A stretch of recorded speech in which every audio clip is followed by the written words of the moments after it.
This is a simple healthy beans sukki bhaji, a low oil everyday vegetable recipe that's perfect for lunch or dinner.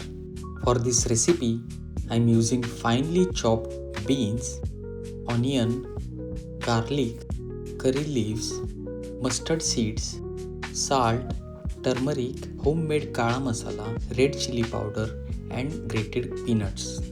Heat oil in a pan and add mustard seeds. Once they crackle, add garlic and curry leaves, followed by chopped onions. Add pinch of salt and saute until the onion turns light brown. Add the beans, mix well, cover and let it cook for about 5 minutes. Open the lid, stir everything well and let it cook for another 5 minutes. Now add turmeric, red chilli powder, homemade kala masala and grated peanuts.